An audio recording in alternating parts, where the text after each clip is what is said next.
नागपूर शहरात अंमली पदार्थांची तस्करी आणि विक्री करणाऱ्यांविरोधात पोलिसांनी मोठी कारवाई केली आहे। नागपूरचे पोलीस आयुक्त डॉक्टर रवींद्र कुमार सिंघल यांच्या मार्गदर्शनाखाली शहरात ऑपरेशन थंडर अंतर्गत अंमली पदार्थ विरोधी मोहीम अत्यंत तीव्र गतीने राबवली जात आहे। या मोहिमेअंतर्गत आज अंमली पदार्थ विरोधी दस्त्याचे पोलीस पथक बेलतरोडी परिसरात गस्त घालत होते।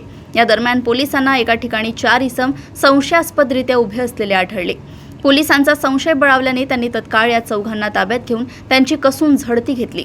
या झडती दरम्यान पोलिसांना त्यांच्याकडे तब्बल 65 ग्रॅम एमडी हा अंमली पदार्थ सापडला। पोलिसांनी या कारवाईत 65 ग्रॅम एमडी ड्रग्जसह गुन्ह्यात वापरलेली 2 मोपेड वाहने आणि 4 मोबाईल फोन असा एकूण 8,80,000 रुपयांचा मुद्देमाल जप्त केलाय।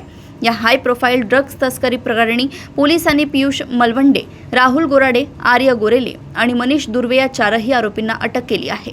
बेलतरोडी पोलीस ठाण्यात या प्रकरणी गुन्हा दाखल करण्यात आला असून हा अंमली पदार्थ त्यांनी कुठून आणला आणि ते कोणाला विकणार होते याचा पुढील तपास पोलीस करतायत। माननीय पोलीस आयुक्त रवींद्र सिंघल यांच्या मार्गदर्शनाखाली ऑपरेशन थंडर अंतर्गत अंमली पदार्थ विरुद्ध मोहीम सुरू आहे। त्या अंतर्गत आज अंमली पदार्थ विरोधी दस्ता बेलतरोडी भागामध्ये गस्त करीत असताना 4 इसम हे आम्हाला संशयास्पदरित्या एका ठिकाणी उभे असलेले आढळून आले।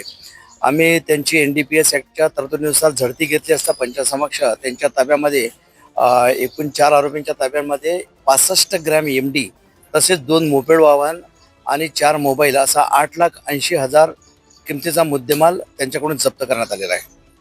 याच्यामध्ये कोण आरोपी आहेत काय सांगाल? याच्यामध्ये एकूण 4 आरोपी आहेत। त्याच्यापैकी एक पियुष मलवंडे ज्याच्या विरुद्ध आर्म्स ॲक्ट विरुद्ध अन्वयाचा गुन्हा दाखल आहे। त्याचप्रमाणे राहुल गोराडे, आर्य बोरले आणि मनीष दुर्वे यांच्यावर सुद्धा शरीराविरुद्ध NDPS आणि इतर असे गुन्हे दाखल आहेत।